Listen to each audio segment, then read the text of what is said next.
Merci Françoise. Je vais vous parler effectivement des résultats de Planck et ce satellite qui a été lancé, comme elle vient de vous le dire, en 2009, a une durée de vie pour l'instrument que j'ai dirigé de 2 ans et demi, puisque c'est un instrument cryogénique qui a un temps de vie fini. L'instrument italien, qui était un instrument non refroidi, a eu un temps de vie de 4 ans, mais le consortium Planck va se terminer à la fin de l'année 2016 et on n'est pas tout à fait, mais près d'avoir analysé les résultats de ce satellite de façon un peu complète. Et donc, dans les dernières planches de cet exposé, vous verrez les derniers résultats qu'on a. Donc, comme vous l'a dit Jean-Philippe dans son introduction, la prédiction par Gamow et ses collaborateurs de l'existence d'un fond cosmologique, qui était celui qui expliquait la présence d'hélium avec une abondance à peu près constante de 25% dans les étoiles, impliquait, si cet hélium a été formé dans la phase chaude du Big Bang, un résidu qui est finalement le corps noir refroidi par un facteur de 1 milliard jusqu'à quelques degrés, un facteur de 200 millions d'expansion. Donc, par rapport au redshift dont Hélène vient de parler, moi, je vais vous parler de redshift très élevé quand l'univers était beaucoup plus simple que l'image spectaculaire qu'elle nous a montrée quand l'univers était en train de se complexifier à toute allure. Et par exemple, donc là, on est à un décalage vers le rouge de 200 millions. Donc, effectivement, le milliard de degrés nécessaires à fusionner, fabriquer le deutérium et à fusionner avec un proton résulte finalement de ce corps noir qui a été détecté par Penzias et Wilson, comme vous l'avez montré. Je voudrais m'arrêter sur cette figure qui montre, quand on intègre toute l'énergie électromagnétique, toutes les fréquences, depuis la radio jusqu'aux rayons X et gamma, qui nous vient de l'extérieur de la Voie lactée. Alors vous voyez effectivement cette partie-là, qui est des lumières visibles. Alors ça c'est la fréquence de la radiation électromagnétique exprimée en gigahertz, donc le visible est ici.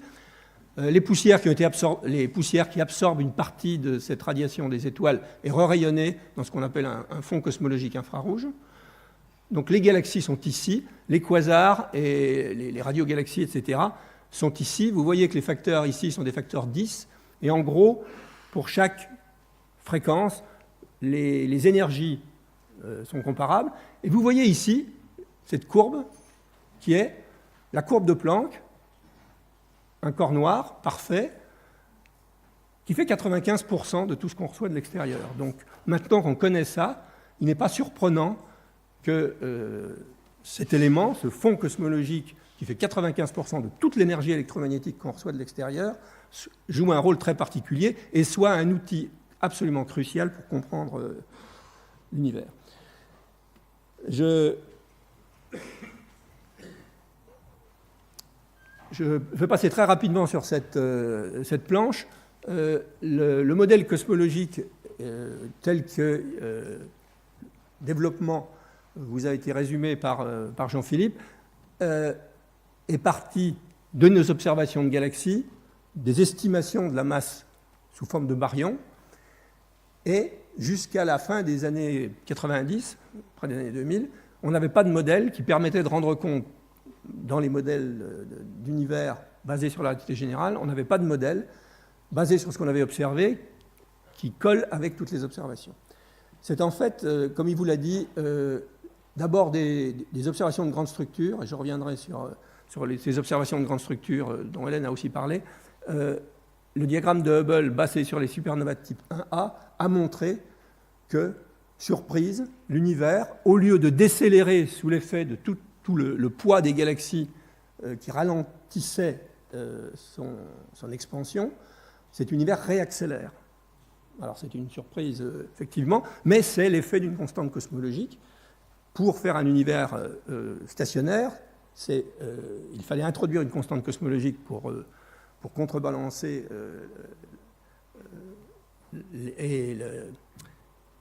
l'effet de la gravité. Et donc, on voit aujourd'hui qu'on a un effet qu'on attribue à de l'énergie noire, et on vous dit, on ne sait pas quelle est la nature de l'énergie noire, on ne sait pas quelle est la nature de la matière noire non plus. En cosmologie, on ne sait pas quelle est la nature de ces éléments, mais ce qui fait qu'on peut faire des choses très précises avec, c'est qu'en relativité générale, la gravité n'est pas formée la source de la gravité n'est pas que la masse, c'est aussi la pression. Et donc, selon les rapports qu'on appelle l'équation d'état entre la pression et la masse dans les fluides qui remplissent l'univers, ils se développeront, ils se dilueront de façon différente, et surtout, ils auront des contributions différentes à l'effet de la gravité sur la dynamique. Et la dynamique qui est par exemple produite par une constante cosmologique, ou des éléments, des champs scalaires qui créent finalement un fluide qu'on peut représenter comme un fluide avec une densité d'énergie et une pression négative égale à la densité d'énergie, fait une expansion accélérée. Et, j'y reviendrai, la phase d'inflation sur laquelle travaillent les physiciens théoriciens et les observateurs comme moi repose sur l'hypothèse qu'un fluide de ce type a existé au tout début de l'univers et serait ce qui a initié l'accélération de l'univers et le Big Bang.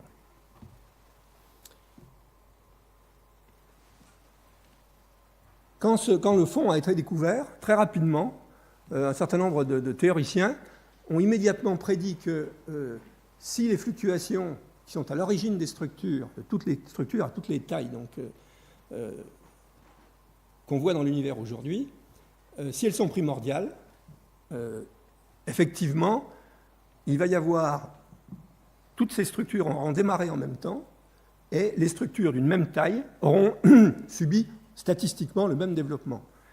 Et donc, les structures les plus petites se contractent le plus vite, les structures les plus grandes plus lentement, et donc il y aura à un instant donné dans l'univers, celui où on observe, une taille pour laquelle la contraction aura été maximum.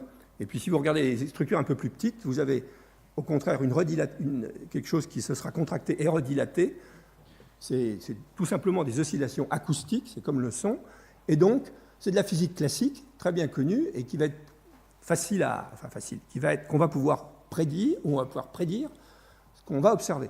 Et ces gens, collectivement, il y a un certain nombre d'éléments qui sont apparus dans ces papiers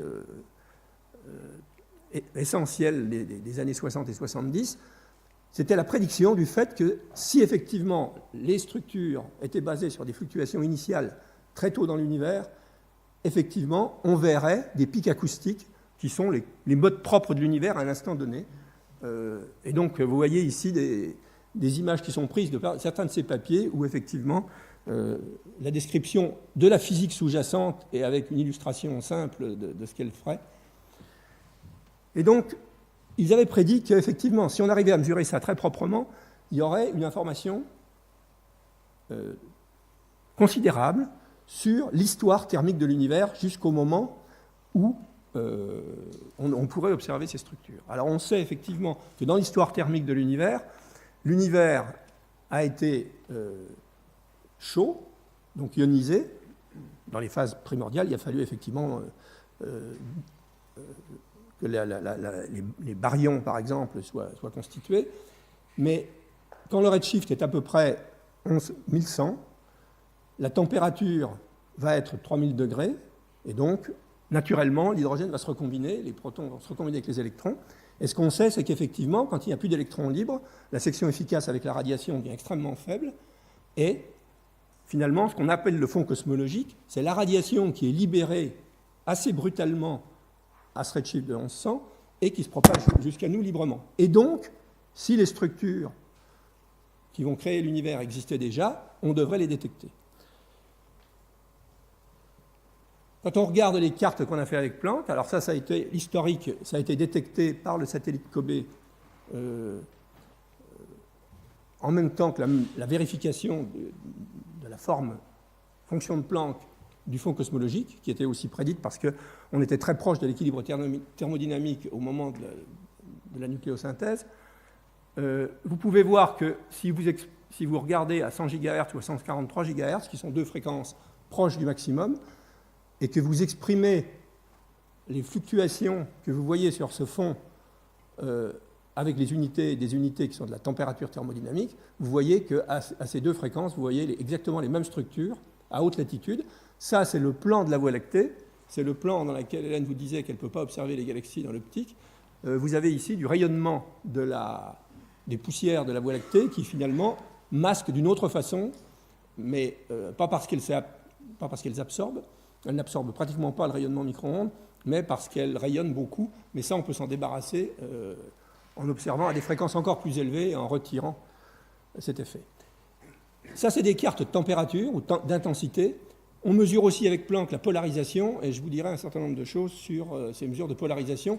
Les fluctuations ici sont à peu près 100 fois plus grandes que la partie polarisée, donc la détection de ça est facile avec le satellite Planck. Ça a pris longtemps, mais avec le satellite Planck, la sensibilité est suffisante. Vous verrez que l'analyse des données polarisées est beaucoup plus difficile. Et donc, effectivement, on peut enlever l'émission de la Voie lactée, et donc on a une carte de tout le ciel, qui est celle que vous avez déjà vue. Je vais vous faire remarquer les unités ici. Donc, ce fond cosmologique, il a 2,7 degrés, et vous avez entendu le débat qu'il y a eu à un certain moment sur l'homogénéité. Einstein avait fait une hypothèse raisonnable pour démarrer les modèles cosmologiques, que l'univers était homogène et isotrope à grande échelle. En fait, à l'époque, on a commencé à avoir des structures de plus en plus grandes, et les astronomes se sont posé la question de savoir s'il n'y avait pas une hiérarchie infinie de structures de plus en plus grandes, ce qui n'est pas le cas. En fait, les plus grandes structures, c'est les structures qui ont réussi à se développer à cette époque-là, à un redshift de 1000 à peu près, et effectivement, on peut savoir, on peut représenter ici la taille de morceaux d'univers que vous décrivez, Hélène, et c'est typiquement les petites taches là que vous voyez. Donc, sur tout le ciel, vous voyez qu'il y en a beaucoup, et vous voyez qu'il y a des structures encore beaucoup plus grandes. Donc, il y a des structures de plus en plus grandes, mais ces structures, regardez les échelles, c'est des micro-Kelvin, donc des millionièmes de degrés, et vous voyez ici que vous avez typiquement de pic à pic, du bleu au orange, vous avez typiquement 300 microkelvin. Donc, vous avez effectivement 10-4 et des structures qui sont entre 10-4 et 10-5. Donc, ce fond, il est homogène à mieux qu'un 10 millième près. Donc, effectivement, l'univers à cette époque-là est très homogène, mais on voit ce qui va donner les structures plus tard. Mais c'est des fluctuations infimes. Alors, on peut aussi cartographier proprement, en enlevant cette fois-ci la partie cosmologique, l'émission des poussières galactiques. Vous voyez cette image spectaculaire de la poussière dans la Voie lactée avec les grands nuages moléculaires. Comment on essaye maintenant de tester les théories auxquelles Jean-Philippe a fait allusion avec ces données. On fait une analyse statistique de la distribution de brillance dans cette carte. On vérifie d'ailleurs si elle est gaussienne ou non. Elle est très très près d'être gaussienne. Et on regarde la fonction de corrélation entre deux points. C'est-à-dire qu'on regarde, effectivement, on regarde en un point et puis un point à une autre distance, et on regarde à quel degré ces points sont corrélés. Et en fait, en faisant une transformée en harmonique sphérique sur la sphère, on peut exprimer ça sous cette forme, qui est un spectre de puissance, qui vous donne, grosso modo, les endroits où il y a un maximum pour ces structures. Et on voit qu'effectivement, de l'ordre du degré, c'est les structures qui ont eu le temps de se contracter une seule fois. Et puis, vous avez les structures qui, par contre, se sont redilatées et qui refont un pic, parce que c'est un spectre de puissance. Donc, aussi bien les excès que les trous de densité vous font des pics dans ce spectre. Et puis ça, c'est les structures qui se sont contractées deux fois, etc. Et vous voyez qu'on voit ces harmoniques de l'univers jusqu'au 7e, ce qui est assez phénoménal et qui dit il va falloir que les modèles plus sophistiqués qu'on pourra faire, avec une compréhension meilleure de la physique sous-jacente, elles contiennent, ça c'est pas une démonstration, mais c'est le sentiment qu'on a quand on voit ça, c'est effectivement que c'était prédit et qu'on voit ça avec une telle précision qu'il faut que le modèle actuel soit inclus dans les modèles futurs, sous une forme ou sous une autre. Et c'est pour ça qu'on a un certain nombre à plaider pour dire qu'à l'heure actuelle, on a un modèle standard de cosmologie comparable au modèle standard de physique des particules. Et je vous montrerai que la cohérence de ce modèle, qui a peu de paramètres, comme ça vous avez été montré par Jean-Philippe, néanmoins, on peut l'élargir à beaucoup d'autres paramètres et on peut tester la cohérence avec la physique telle qu'on la connaît. Alors après, on va aux parties polarisées, et vous voyez ici les spectres qui sont beaucoup plus bas. Vous voyez des facteurs 10 ici. Le fond polarisé, il contient deux types. La polarisation, elle naît quand la radiation interagit avec de la matière en mouvement. Et donc, on sait que la diffusion par les électrons de la lumière, si c'est à angle droit, vous allez avoir une polarisation qui reflète le fait que le champ électrique est vibre perpendiculairement à la direction de propagation. Et donc, si vous avez une direction maintenant d'observation de la lumière diffusée qui est perpendiculaire à ça, vous allez voir effectivement une polarisation totale de cette radiation. Donc ça, c'est les mouvements dans les puits de potentiel, le rassemblement de cette matière pour aboutir à ce qui a été montré par Hélène, qui va produire ça. Et donc on va avoir de la polarisation qui, elle, est sensible aux vitesses et qui doit être cohérente avec le modèle. Et puis, il y a une autre façon de générer des ondes gravitationnelles, de la polarisation, qui est d'imprimer les ondes gravitationnelles qui ont été éventuellement produites dans l'univers primordial, qui forment aussi de la polarisation. Alors, la polarisation qui est liée aux structures, on appelle invariante par parité, ce qui veut dire qu'en gros, l'image dans un miroir est la même, alors que celle des ondes gravitationnelles peut se séparer très bien, puisque c'est la seule façon, dans le modèle cosmologique, de créer des ondes qui sont, au contraire, qui changent de signe par la parité, qui sont des espèces de structures hélicoïdales, et qui sont soit des tire-bouchons droits, soit des tire-bouchons gauches, si vous permettez l'expression. Donc, on peut séparer ça. Par contre, la partie polarisation de la poussière, qui existe, fabrique en gros une même quantité de C2. Donc, il y a une difficulté pour essayer de détecter cette partie-là avec les foregrounds. Je vous montre quelque chose qui est assez spectaculaire, c'est que si on prend les cartes de polarisation et qu'on colle tout, on prend tous les pics, alors on en prend à un certain degré, vous prenez les pics, puis vous prenez aussi les trous dans cette carte, et puis vous posez la carte de polarisation sur le pic, et puis vous empilez toutes ces structures.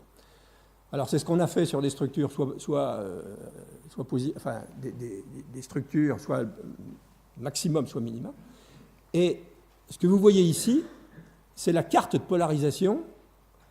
Et ce qu'on voit pour cette taille-là, c'est que le mouvement radial tombe, et donc vous avez une structure qui est comme ça. Et puis quand ça, dans la phase où ça rebondit, ça c'est cette espèce d'onde qui se propage dans les pics acoustiques, c'est des pics acoustiques qui ont déjà rebondi une fois, vous avez quelque chose qui repart dans l'autre sens.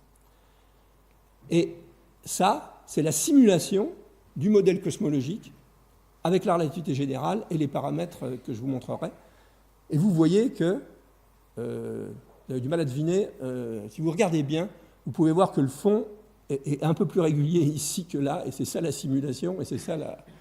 Donc, effectivement, la cohérence entre la température, donc je vous remonte le spectre maintenant de la température, le modèle qu'on fait, c'est d'ajuster les paramètres de ces 6 paramètres, et puis le trait rouge, c'est le modèle. Et puis vous voyez les résidus, qui sont... Il y a un point ici. Cette structure-là est peu probable, mais pas très improbable. C'est 2,5 déviation standard. Donc 5 minutes. Les paramètres, vous les avez vus, c'est des paramètres qui sont maintenant déterminés à peu près au pourcent. Si on prend ces paramètres et qu'on prédit quelle doit être la polarisation, c'est l'image dans le spectre maintenant de ce que je vous ai montré. On n'a pas ici fité. On a pris la prédiction à partir du modèle calculé par la température sur la polarisation. Alors, il y a ici la pure polarisation, et puis ici la corrélation entre la température et la polarisation. Et donc, on peut faire prendre ces paramètres et déterminer les paramètres, par contre, avec la polarisation. Et vous voyez que les paramètres qu'on détermine avec la polarisation ou par la température seule sont très très proches l'une de l'autre, c'est-à-dire que le modèle physique explique complètement les deux, c'est des dixièmes de déviation standard. On observe aussi la déviation des rayons lumineux par les grandes structures. Et donc il y a du lentillage gravitationnel, comme celui qui est utilisé dans le satellite Euclide qui a été mentionné par Hélène, et vous voyez que l'effet d'un lentillage gravitationnel, c'est de déplacer, c'était très grande structure, c'est de déplacer légèrement les structures. Et donc on peut séparer la partie lentillage gravitationnel de la partie primordiale. Et quand on fait le spectre de cette partie lentillage gravitationnel, on trouve les boîtes d'erreur alors de Planck ici 2013 ou 2015 avec les boîtes que vous voyez, et vous voyez la prédiction qui est faite à partir des grandes structures. Alors même chose, il y a quand même une cohérence qui est extraordinaire. Elle vous a parlé de Bose et des oscillations de baryons. On peut mesurer des paramètres cinématiques que je ne vous décrirai pas en détail avec cette mesure, avec cette expérience, et c'est 1 à 2 millions de galaxies. Et vous voyez que la prédiction de Planck, en fonction du redshift, c'est la bande grise, et vous voyez où se trouve ce point. Donc pour l'instant, l'image qu'on a avec les grandes structures est la même. Ça, c'était juste vous rappeler la nucléosynthèse primordiale. Alors, je vais juste vous donner 3 exemples de qu'est-ce qui se passe si on élargit. On peut se dire, effectivement, quand on prend la densité, le deutérium et l'hélium sont parfaitement expliqués. Donc, j'avais une expression qui était de dire, Gamow avait raison. Effectivement, il y a le lithium. Le lithium, ça dépend beaucoup de la structure et de la diffusion des éléments dans les étoiles. Et je pense que, effectivement, le problème est plus du côté de la physique stellaire que de la cosmologie, mais on ne sait jamais. Par contre, on peut imaginer qu'on ne connaît pas la réaction nucléaire proton-deutérium, il y aurait un D ici au lieu d'un G, forme hélium-3. Et on cherche quelle est la section efficace qui permet de fabriquer le deutérium. Alors ça, c'est ce qui est mesuré, et puis ça, c'est ce que la cosmologie, c'est la mesure physique nucléaire de la cosmologie. On peut faire pareil pour la température. Si on n'avait pas mesuré la température du fond cosmologique, et qu'on la laisse libre, la recombinaison se passe de façon différente. Donc on peut calculer la température, cette fois-ci, sans la mettre. Donc la température mesurée par Farreras, c'est 2,725,5, c'est ce pointillé, et ce qu'on a si on utilise uniquement la physique des pics acoustiques, c'est ça. Et puis vous pouvez même dire, je ne sais pas quelle est ce que l'électrodynamique quantique me dit sur la désintégration du niveau de l'hydrogène 2s sur 1s, qui est la transition interdite qui régule la recombinaison. Et l'électrodynamique quantique est là, et la mesure ou la prédiction par la cosmologie est la même. Donc on voit qu'on a une cohérence avec la physique qui est considérable. Je vais venir sur un dernier point qui est le paramètre de réionisation taux. Il y a une évolution avec le temps, c'est l'historique qu'on a mis dans le papier qu'on a publié il y a quelques mois. La première mesure de WMAP était là, et vous avez vu que vous voyez qu'avec WMAP et Planck, etc., on a amélioré la sensibilité et ça jusqu'à descendre à cette valeur-là. Ça, c'est la limite inférieure donnée par l'astrophysique. Donc on avait un gros problème ici, et on avait un problème non négligeable ici, parce qu'on ne comprenait pas pourquoi la réionisation s'était faite si tôt.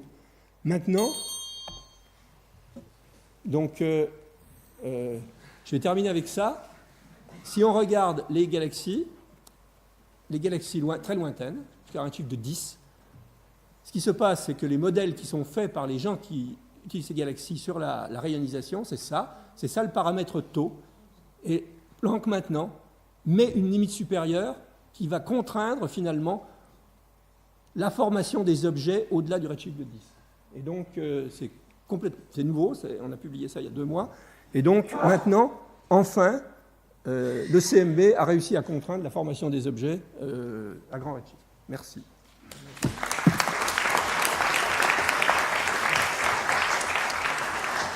Vous avez le temps pour quelques questions.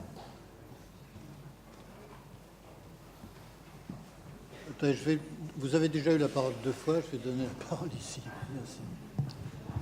Pour souligner l'intérêt esthétique de tous ces exposés, c'est juste pour rappeler qu'entre cosmologie et cosmétique, l'étymologie est la même. Merci. Voilà. Oui, je vous en prie. Oui, merci. C'est une question, j'ai attendu finalement les 3 présentations et je trouve qu'elles sont vraiment passionnantes. Une question un peu de méthodologie. Je rappelle simplement qu'un modèle, c'est une prothèse qu'on a collée sur la réalité et donc sur une observation un peu biaisée. Donc finalement, moi qui fais aussi de la dynamique des systèmes et qui ne travaille pas du tout en cosmologie, je m'arrange à ce que, je vais être provocateur, hein, je m'arrange à ce que mes paramètres du modèle initiaux collent à la réalité. Mais ça, c'est déjà un premier biais du modèle, puisque finalement, je filtre des informations. La deuxième chose, c'est qu'un modèle doit nous surprendre aussi, et pas forcément prouver des résultats qui ont déjà été démontrés par l'observation. Mais il doit aussi nous surprendre. Tout à fait, tout à fait. Et dans les derniers papiers qu'on a publiés donc, il y a quelques mois, là, il y a une grande partie du papier sur les paramètres qui cherche à casser le modèle. On a beaucoup cherché à casser le modèle. C'est Georges Stasiou qui a dirigé tous ces travaux, et on a beaucoup cherché à casser le modèle. Alors, oui, je vais vous donner, parce que j'en ai pas parlé, mais j'aurais pu le mentionner, la seule tension qu'on connaît pour l'instant, c'est que la constante de Hubble du modèle, du meilleur modèle avec Planck, qui est 69 et quelque chose, 68, 69, ça dépend des combinaisons. On fait des combinaisons avec les BAO, avec les BAO, ça donne effectivement la même, il n'y a pas de tension. Par contre, il y a une tension avec les mesures de supernovae et d'objets lointains. C'est 74, et c'est, à l'heure actuelle, il y a eu un papier de Wendy Friedman très récent qui a révisé tout ça et qui ne fait qu'augmenter un peu la tension. On est arrivé effectivement à 3 déviations standards. Donc là, oui, on a une tension qu'on ne comprend pas. Donc malheureusement, on n'en a pas beaucoup. Et on a, dans le spectre, quand on regarde le résidu, la petite chose à grande échelle que je vous ai montré, c'est la tension qui est à 2 sigma et demi, quelque chose comme ça. On a très très peu, et effectivement, c'est ce qu'on cherche, évidemment. Et revenir sur des choses en ouvrant le modèle, c'est la façon de chercher à le casser, et on n'y est pas arrivé. Mais c'est explicitement dit dans le papier qu'on a cherché, effectivement, on n'a pas trouvé. Cher confrère. Oui, je voudrais évoquer à nouveau le problème de l'abondance primordiale du lithium-7. Est-ce que c'est un gros problème ou est-ce que c'est quelque chose dont on peut se débarrasser? Je ne suis pas astrophysicien stellaire et je sais que l'astrophysique stellaire est beaucoup plus précise que l'astrophysique que moi j'ai faite avant de faire quand je ne faisais pas de la cosmologie, qui était de la physique du milieu interstellaire, où quand on avait 10% de précision, on était très très content. Donc, dans les atmosphères stellaires, il y a des problèmes de physique et de diffusion et de transfert du rayonnement compliqués.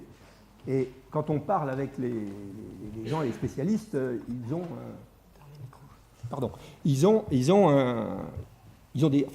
ils peuvent pas garantir complètement ces résultats. Il y a des dispersions entre les différentes étoiles, etc. Mais bon, alors c'est pour ça que j'ai dit, mon feeling, mon impression, c'est que c'est plutôt du côté de la physique stellaire que de la cosmologie, mais bon, on ne sait jamais. Merci beaucoup, cher confrère.